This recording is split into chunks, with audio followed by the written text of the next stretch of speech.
The decisions you're making right now about AI adoption, architecture trade-offs, and how your team works together will shape your systems for years. Getting those calls right when the landscape is shifting this fast is hard.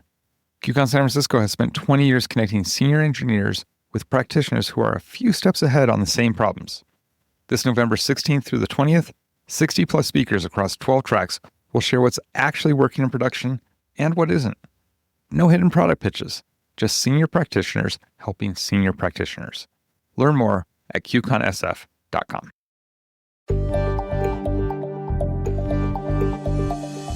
Hello everybody, I'm InfoQ InfoQ editor, and I have in front of me Gunnar Morling. He's one of the guys that probably knows the best what Java does with data, because he seems to have an eye and an interest for these kind of things. So without any further ado, Gunnar, can you please give us an introduction of yourself? Yes, Olympio, thank you so much for having me. Yes, what you said describes my interest pretty much. I'm very much interested in the intersection between Java and the data space. I've been, around for quite a bit. For instance, I used to work on the Hibernate project, the Bean validation. I used to be the spec lead for Bean validation 2.0 back in the day, which is definitely a data story in the Java space. Then later on, I used to work on Debezium, which is a tool for change data capture, which is about taking data out of a database such as Postgres or MySQL and putting it into Kafka. And then, for instance, enable real-time data flows from a database into your data warehouse or search index. It allows you to do microservices, data exchanges, and so on. These days, I work as what we call a technologist at Confluent. It's a wide mixture of different things. There's an internally facing part of it. So I do investigations into technologies. Should we invest into certain projects, or maybe is there an acquisition which we should do? So I would do some research in that space. Sometimes I'm answering questions to our leadership team. Somebody might ask, hey, can somebody explain Flink watermarks to me? So I would write a one-pager about that. And then publicly, I focus a lot on writing on my blog. I go out to conferences and I also try to do some prototyping, some open source projects. I'm still involved with Debezium. I'm working on a new project, which we are going to talk about today. So it's a bit all of that. That sounds fun. It is fun. Yes, absolutely. I definitely enjoy doing it. And I've been around, but still every day I kind of enjoy it. Well, a lot of things change with you, Gunnar, in terms of company and projects, but the gist of it remains the same. Passion for technology and all things and being curious and stuff like that. So happy to see that you're the old self. So there are two things that I remember when people are talking about you, and both of them are hobby related. One of them is the 1 billion row challenge that exploded, and you just gathered the whole Java community. And that started okay, I think Java can be really fast going against everything that is going. How do you feel? I think it's almost 3 years since that happened. Yes, it's very interesting that you asked, because it has been 2 years on a bit. So this happened in January 2 years ago, and people still ask about it, and people still do a pull request against the GitHub repo. I mean, it's long closed, actually. There's a README which says project or this challenge, it has been concluded, but still people are curious. Every now and then somebody would talk about it, maybe they do a podcast or something. So it still interests people. And also people ask, will there be a new challenge? And I'm still thinking about it. For the first year, I definitely didn't feel ready to do it again, because it was immensely stressful. I spent the entire January of 2024 running the challenge, and I didn't feel like ever doing it again. And then later on, I kind of recovered, and I'm open-minded. If there's a good idea which would interest people, I'm happy to do it. The thing is, and I believe this is why this blew up back then, is it hit the sweet spot of being very easy to explain. So you have this file with 1 billion rows, and you have to aggregate the values. Everybody understands it in a minute. And still it allowed for lots of potential. And people were busy with optimizing for an entire month. And they would have kept going had I not stopped them at the end of January. And so I'm still looking for another problem which kind of combines those two characteristics. And then, I would be open to doing it. But then also, I would want to automate it much more. Back then it was very much manual labor. I just didn't really anticipate that. And so, I would spend more time to, automate it, set it up. But yes, if anybody has a good idea, I'm all for it. Great. Thank you. Good luck with your future idea. And yes. The other thing is, how do you feel Java evolved in this time span? Because I know that some people went old-fashioned and they just used things that were the old way of doing stuff that people in the mechanical sympathy space were using at some point. And then there were the other guys that were exploring the new stuff that was just getting started. Now, the new stuff at that point, it's already part of the JDK, it's part of the LTA, so it's now used in production probably. How do you feel in the last 3 years the Java ecosystem changed?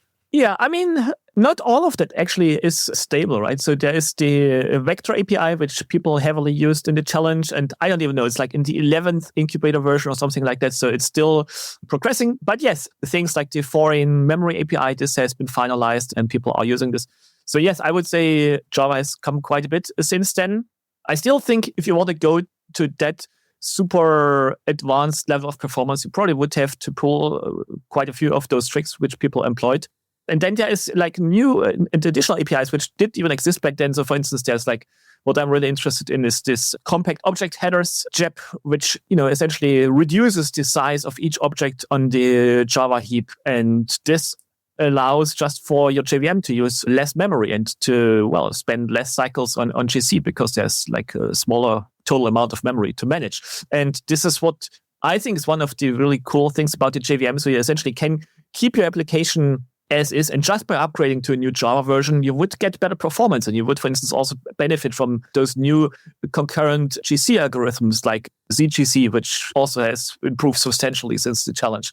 That's why I always recommend everybody don't stay on those ancient versions. I know some people are still in Java 8 or whatever it is. Definitely go and upgrade to the latest versions. It gives you all those performance improvements.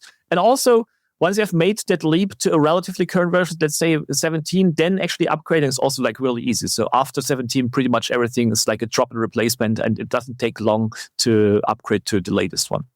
Okay, so it seems that Java 17 is the new Java 8. I remember that back in the day when I started with Java, and I know it was 1.4 at that point, and then the Java 8 was like an explosion, and that was the epoch moment. And now it's like it seems that 17 is the new kind of baseline. Yeah, I don't want to talk about Titans, but I have to say it is. So it seems that the Java 17 is the Java 8 of the Oracle era of Java. Right. Between 8 and 17, there were quite a few of disruptive changes. Like there were like reflection was locked down, APIs were removed, stuff like the JAX-B API and so on. The module system was introduced, of course. So all those things gave a bit of friction, I would say. But once you are on 17, then it's, I think, a pretty smooth ride, and going to the latest is not a lot of work. I had a debate several times with people, and they said, okay, well, if you change the Java runtime environment, you're not taking advantage of the whole change. But even if you change the JVM itself that you're running on, it will just bring in improvements. And that's a good first step. And then you can just look at the features and what you can encapsulate in the code so that you can make it even better. So that very much hits at home, I would say, when people are looking into those upgrades and maybe they want to make the case with their management team to do it. I would always recommend them don't focus on language features because, I mean, yes, it's nice if you can express certain things in a more concise way or maybe a more safe way and so on, right? But in the end of the day, those people in charge, probably they would care more about like hard things like saving money, for instance.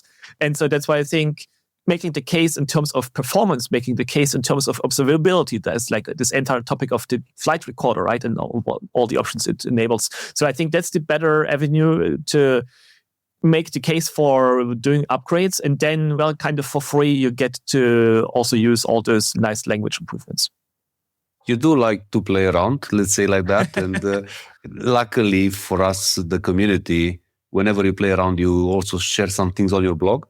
And the other thing that you played around not long ago was about a durable execution engine written in Java.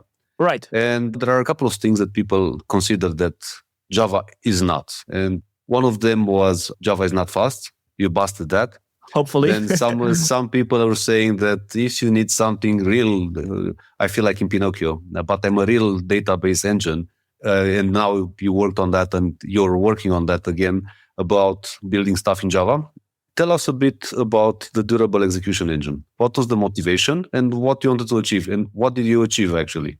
I mean, I should start with a disclaimer that the actual state stores for that one, it's actually in SQLite, so in C, but it's integrated into Java, and the engine is itself in Java.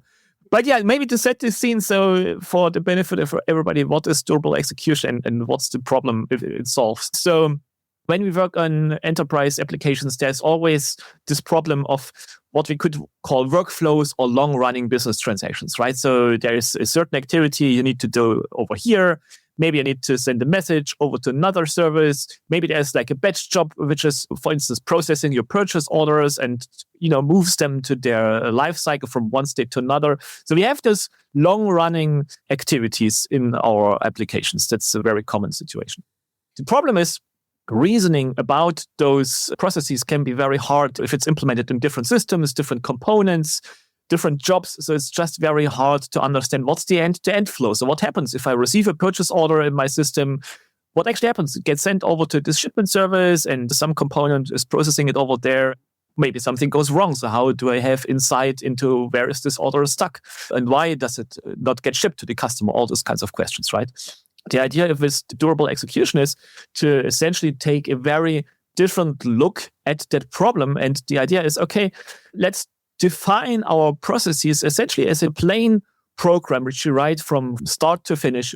Could be Java, could be anything really, but I mean, I'm active in the Java space, right? So that's what interests me. So we write our program end to end in plain code. Then the special twist is that those individual steps in that flow, they are essentially units of persisting state and units of making things resumable. So let's say I have this example with my e-commerce scenario. I want to persist an incoming purchase order. Then maybe I need to do some sort of customer check. Do they have the right credit worthiness? I need to fulfill the shipment. I need to send it out to the customer. I need to assign stock and so on. And all these steps, they should happen, of course, in the exact sequence. And they also should happen only once, right? So you don't want to assign stock twice to the same purchase order if something goes wrong. And so the idea here is write those things as a plain Java program, but then have some sort of engine around it which takes those steps and which essentially materializes their progress. So for instance, we could call out to another system to, assign stock, and then we take the result of that and we store it in a local state store. And this is where SQLite comes into the picture. If this flow then continues and later on it fails, so maybe, something goes wrong with processing the shipment later on, then we could restart that flow. And now our durable execution engine, it would figure out, okay, I have already done those first 2 steps out of 5. And so we don't need to run them itself. And we don't need to run them again. And then our flow would only continue to resume from the first step, which hasn't been run before. So that's essentially the idea of durable execution. Give you a representation of your end-to-end flows and make them resumable and make them recoverable in case of failures. Thank you. That sounds like more or less a distributed transaction, but brought to the next level? In a way, yes. It might use distributed transactions under the hood, but really the cool thing is that for you as an application programmer, you don't really have to think about too much about all those complexities. It's just define your flow, and then this engine, whatever it would be, it takes care of making those guarantees a reality.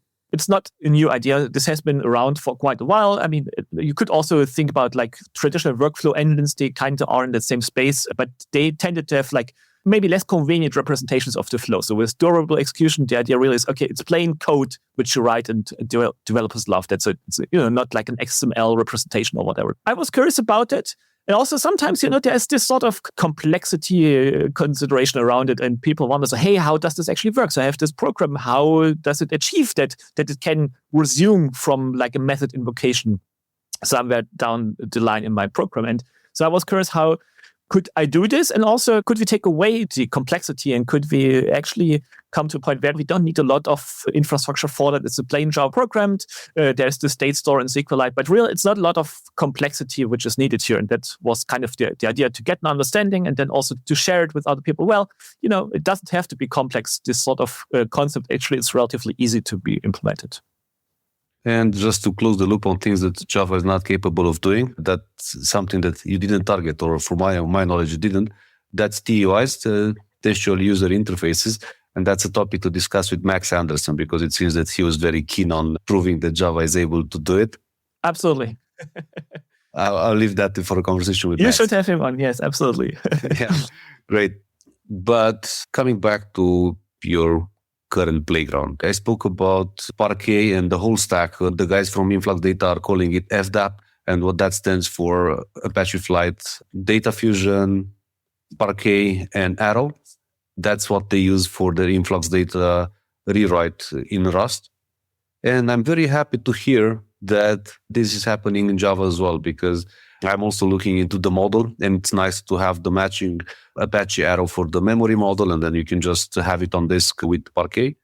Given that it's a professional project, I would expect that this came from somebody else, or actually it's not the case, and you came with the idea and then you got it started. What's the story of Parquet and, well, actually Hardwood? So Apache Parquet is a widely used file format for storing data in a columnar way.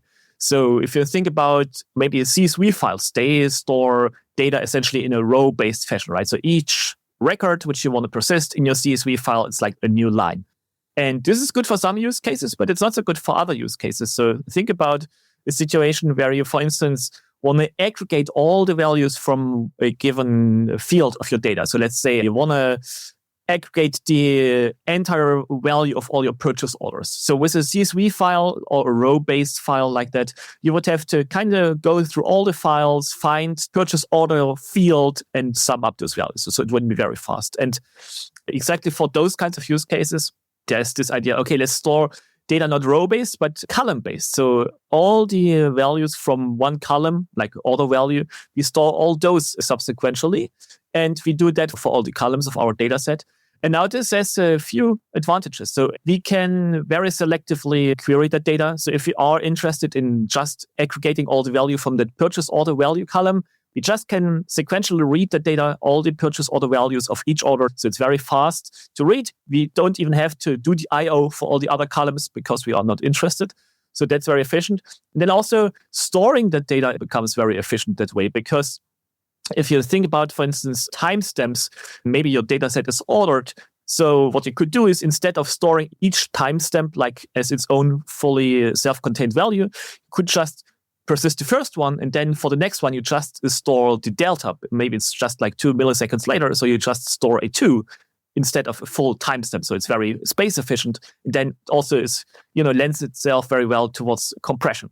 So essentially, that's the reasons why those columnar file formats are so interesting, in particular in the context of data analytics. Apache Parquet is like the default file format, I would say, in data lakes, and is heavily used by those open table formats like Apache Iceberg or Delta Lake. It's heavily used there.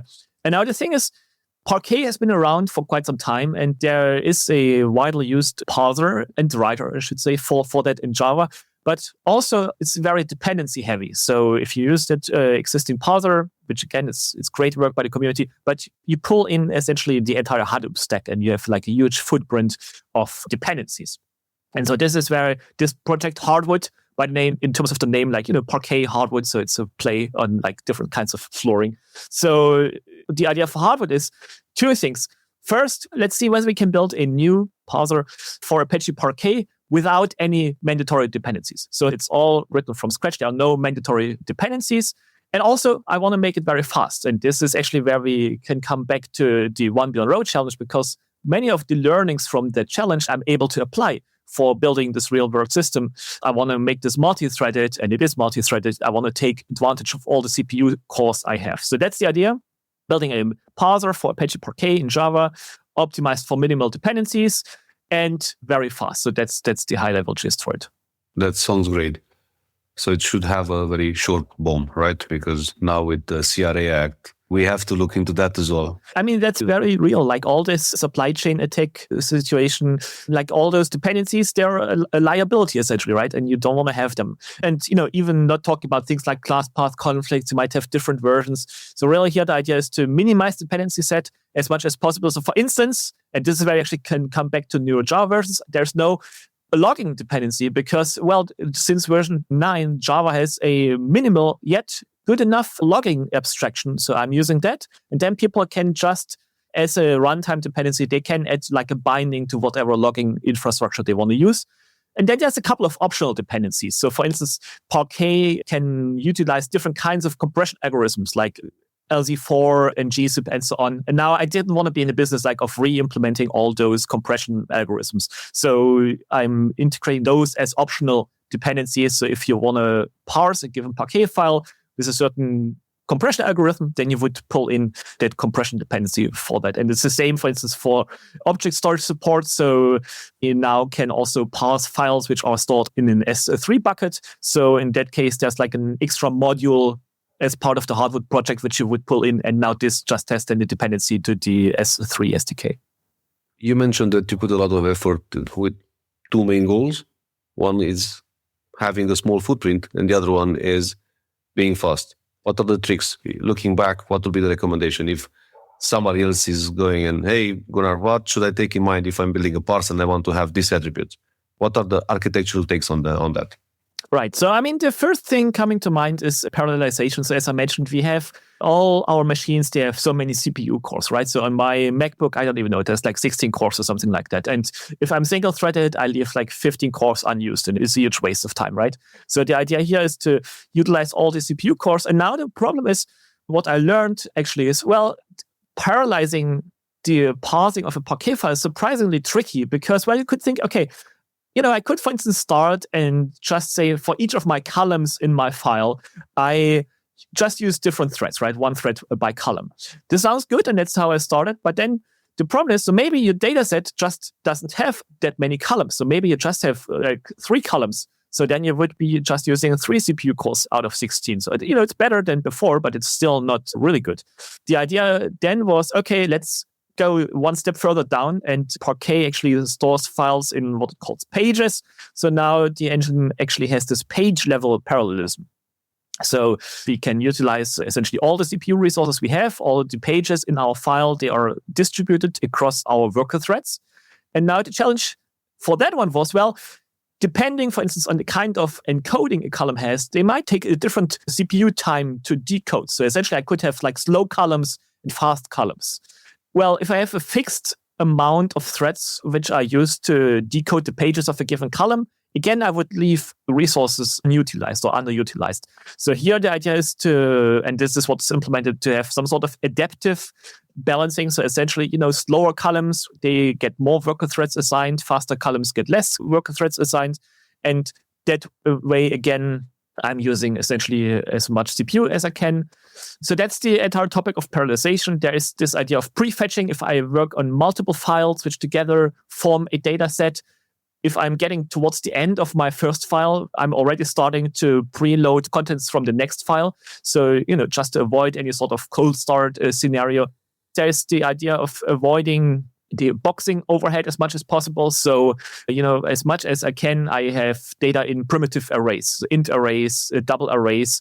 And this ties a little bit back to an earlier question you had. So now I have to actually, let's say I have this page representation in the Hardwood code base. And now I need to have an int page and a float page and a double page, because I cannot have a generic kind of representation which would be backed then by those primitive arrays, right? So currently, if I use generics, I would then have an array list, let's say, of integer and not of int, right? So I would pay the boxing overhead. Whereas hopefully with the project Valhalla, whenever we will get it, then we would hopefully be able to have that, right? So then I could say a generic data structure which then still doesn't pay the object overhead. Virtual threads or old style threads?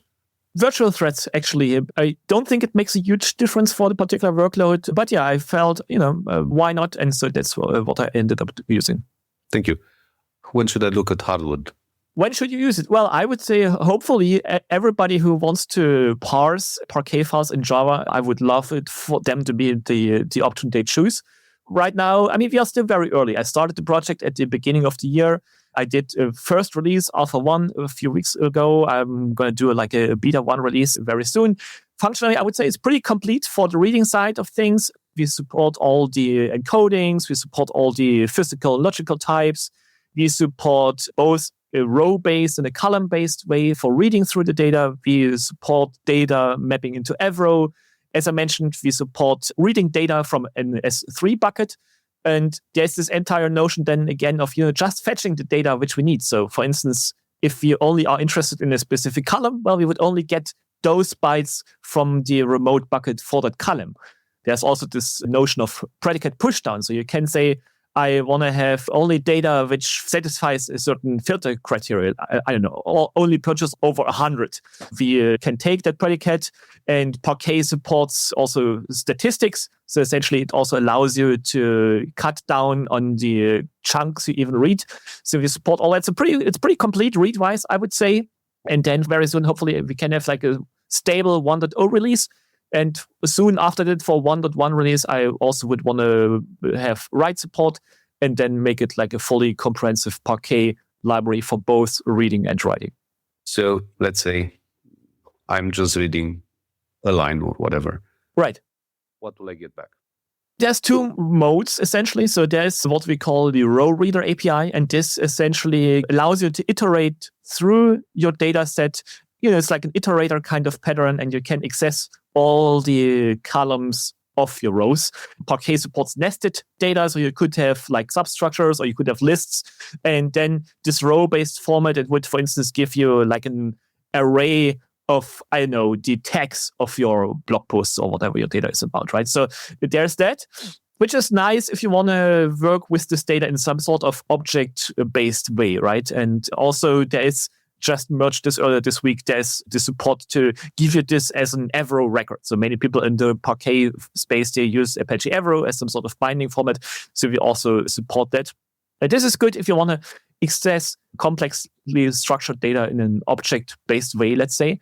And the other alternative is this column reader API, as we call it. And this essentially gives you arrays of data just from a specific column. And this is very interesting because it allows it to be very fast. Because then, for instance, you could take an entire array of data and feed it into the vector API and process it very efficiently. So we have those two APIs. Depending on the use case, you would use one or the other. Okay, cool. Any integration with Apache Arrow? Because it seems to be the memory cousin from Parquet. Yeah, so at this point, not. I thought about using it, but then, well, it comes back a little bit to this question of avoiding the dependencies. And so far, we don't use Arrow. It's something which maybe you should explore at some point. I also should say we actually memory map the files, and quite a bit happens off heap. So yeah, I don't know. Arrow could be interesting. It's just not something which we have explored yet. Well, I suppose it's about the community and who uses it, and then I suppose that question will come around if it actually makes sense. Absolutely. The other thing that I think you underlined in the post is that you were an AI native developer. Used Hardwood is probably one of the first AI native projects of the year. How does it feel? What are the lessons learned from that? Because obviously everybody needs to do it if they are not doing it. Absolutely. And also it actually touches on one of the motivations for starting that project. I mean, yes, I generally felt there is a need for this project, Parquet parser with minimal dependencies and very fast. So it just needs to exist. I want to build it. But then also I was looking for something, yes, I want to get real world experience with using AI for building this kind of tool. And I was just curious, how far can AI take me in doing that? It's built AI first. So I use Claude Code extensively for building it. People in the community use it for their contributions. But what I want to really emphasize, we don't wipe code. The idea is not I go off and come back with whatever it does and just take it. No, the idea really is we want to understand the code. We want to guide it.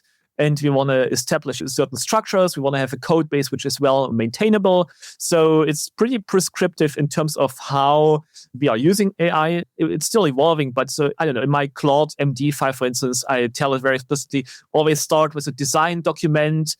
There is certain things we want to keep in mind when we're developing our project. So we want to have like a minimal public API, and as much as possible should not be in publicly facing packages. All those rules, we want to avoid, duplication. Maybe we need to refactor things.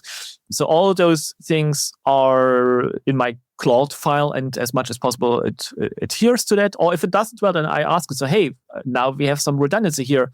Let's clean it up and let's extract some sort of helper method or whatever it is, right?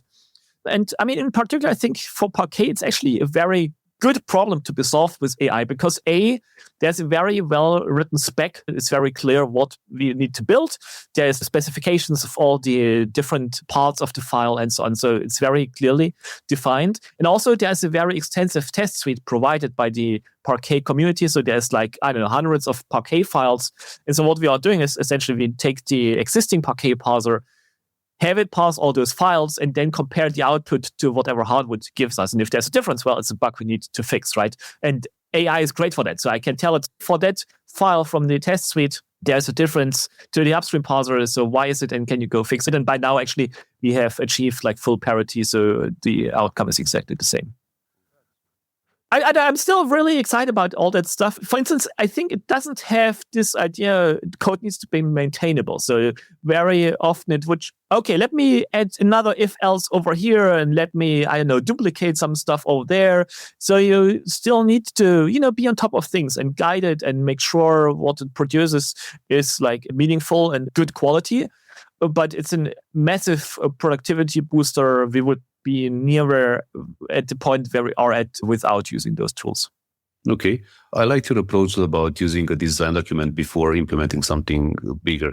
Are you using any kind of standard? Because I know that, as you mentioned, having something that is documented publicly, it's a lot easier with these new models.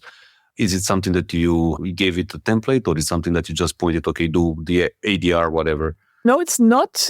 We don't have a template. Maybe we should actually add one. When we started that, it kind of came up with a good structure by itself, setting a context, what's the problem we want to achieve, what do we have already. So I felt it kind of makes sense. But yes, totally agreed. It could make sense to establish actually a template. Okay. Well, there is obviously a GitHub repo for that. It's on the ADR side. And what I like, there are a lot of templates and it's depending on the size. So I really enjoyed reading through those and maybe it helps. Funny enough, because you mentioned that Parquet has a lot of tests and it's very well documented. I had two different conversations with two co-nationals of yours, with Birgitta Böckler from ThoughtWorks and Adam Beam, the AirHacks master of Java. And both of them had similar points. Adam was mentioning that he's using the BC pattern a lot, which is quite old. And what he was mentioning is that Java is quite good at being generated by models, given that all the community process is very well documented. You have this interface, you have the JSRs, and then you have the implementation. And that allowed the community to build around it. And the other point was there were 3 experiments from the guys that are making Cursor, from Anthropic, and then from OpenAI. All of them built something and they wanted to push longer running projects. And some of them built a C compiler. The other ones built a simple tool internally that to go more in the enterprise space. And actually, the underlying point was that when you are building on tools that are highly specified and you have a lot of test suite, it's a lot easier. For instance, for the compiler or for the browser itself, because you have things that are built already. So I think that's something that is worth being noted. I mean, it's a good safety net against regressions, right? So if we do changes, then we would figure out if something which used to work suddenly stops working. The one question which still is a bit open to me is how do we go about performance regressions? Because for me, performance is like a top consideration, top concern. And I spend lots of time with async profiler, JFR, all those tools to minimize the allocations. By the way, we also, for instance, pool those object arrays and reuse them. So, this is top of mind, but then also I'm concerned about regressions, right? And so I'm having some conversations. There's an Apache project called Ottawa. It's about continuous performance tracking and identifying regressions in your performance metrics. So that's something which I also want to set up to identify if we made a change and actually made things slower so that we can prevent those early on. It's something that I'm looking into as well, but from a different angle. For us, it's about performance translate to battery life, because in my current role, it's IoT, but it's highly mobile, and that means battery. And if you have a regression in terms of performance, that means battery life is draining, and that means higher cost and all these kind of things that are coming. And now I remember about a point that Luca Mezzalira had. He was mentioning that at the point when he started building and he was implementing micro frontends, he had a container, a simple container that was limited in terms of performance, memory, and so on and so forth. Obviously, it was about the size of the package at that point. And that's what I'm trying to see, whether I can create a restraint, something like a digital twin for our devices that allows us to see it virtually, but it's still a long way because it's, custom builds, it's more complex. But nevertheless, I'm very curious to see what the solution that you'll reach, because that was also on my mind, because you have all these things that are very superficial, but then at a given point of time, you had this whole mastery of how to tweak JVM and how to make it work. And then if you're really pushing into that, then you discuss about mechanical sympathy. And you saw that also in your 1 billion row challenge, because those people that really wanted to go deep, they really went for the gold, optimizing it for the given machine. Right. I think that's where AI also is interesting, right? Because, it can help us with those things. But right now, I also feel, you cannot just let it go by itself, right? I couldn't say, go off and build a Parquet parser for me. I don't think this would work very well. So you have to guide it. You have to stay on top of things. Because often people are also concerned about, so what's the impact on developers and what does it mean for us? Will we all lose our jobs? And obviously, I don't have the answer to that. But I think right now, my feeling is it's kind of bimodal. If you are new in the field and maybe you do relatively easy work, it definitely is probably impactful. But then also, if you are experienced and you have been around for a while, you know what to build, it's a massive productivity booster and you can get things done which you just couldn't get done before because you just didn't have the capacity. I feel like it's having different effects at different ends of the developer spectrum in terms of experiences. For a lot of our age developers, because some time passed since we started writing code, it's bringing the fun back, because senior positions, you were stuck in bureaucracy and then you were frustrated that the younger folks don't really get it. And then there was the gap between the way how we would expect things and how the newer generations are doing it. But now you have the ability to actually do those kind of things together with other points and to have that high standard. My only concern, and that's something that I still don't have a true response to it and not even a path, is how are we bringing new folks in? Absolutely, yes. That's a massive concern. Because I see that there are two different trends. Some of them are just, I need somebody that has at least 4 or 5 years of experience. They build some stuff. And then there are the other ones that are saying, okay, we don't need developers now because I know how to discuss with the AI and then we have everything. And then you see that there are holes as big as ourselves through that. These are the points where I think we need to close the gap and really think for the long run. But all in all, I think it's an excellent stepstone towards the evolution of programming. Even though I still have a curiosity, and I'll just say it out loud, is what we're currently doing. We spend a lot of time as an industry to build higher level languages that make things a lot easier. Now it's even better than that. You just generate. So now what we currently do is that we are going, let's think about Java. We are just writing higher level code that is best practices and so on and so forth, that gets compiled and then that gets interpreted and so on and so forth. You have so many layers until you actually reach the bare metal. So I would expect probably at some point of time where we are just having constructs that are ahead of time compiling, where you're just taking bits and pieces of the construct and probably even circumvent the whole code, but time will tell. It's all, I think, still up in the air, right? Right now, nothing of that is deterministic, right? So if you don't have an intermediary step where you at least can see what is going on, it's going to be very hard to evolve those things and, debug them and so on. So I know right now, I don't see a world where we would just skip that source generation step. But it's also fast and quickly evolving. So, it might look very different in 12 months from now. I didn't even want to touch on the cost side of things because for me, the cost is multifaceted. More than the material cost, more than the money that we're paying for. It's about the infrastructure cost. It's about the water that we are using. It's about the electricity and the pollution that comes with that, with the CO2. And I think that those are the hard problems to solve. And that's all about us as an industry to go in the right direction. I keep catching myself. So, as I mentioned, I use Claude Code all day long. And sometimes I ask it, so, hey, can you make that change? And then I feel like I just can write it myself. It will be obviously more efficient in terms of CPU cycles spent. But it's so easy once you are in that mode where you essentially always work with the coding assistant. So, I know it's definitely a lot on my mind. Will we lose the skill of doing stuff ourselves? And the other day I was sitting in the airplane and I didn't have access to Claude Code. And then I thought, okay, what should I do? I could start to code some stuff, but I feel it would just be so slow. There's no point in doing it exactly. So then I ended up reading something. So it has all those dynamics and it's all evolving so much. Well, at some point I read a book and it was called The Glass Box. And it was mentioning similar things, but driving stick or driving an automatic gearbox.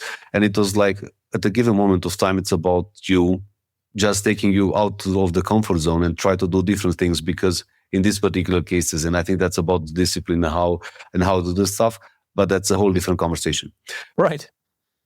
I want to mention just one thing because it's an important thing. And this is, you spoke about building Hardwood, but also actually a community is forming around it. So I just want to give a big shout out to Orion and a couple of other people who contributed NRES to the project. Without those people, it would just be much less fun. And also we wouldn't just be where we are at. So, big kudos to that community. And of course, I hope it continues to grow and we will have like an even more diverse community around Hardwood. Wait, you mean Andres Almire? Absolutely, yes. So he helped a lot. This guy is in all important projects. I was telling him the other week when we had the recording, is like he's probably one of the most literate in the open source community in the Java space. Yes. Thank you for your time. Thank you for putting together Hardwood, and best of luck. We're looking forward for having the #1 release. Awesome. Yes. Thank you so much for having me. This was fun. Thank you.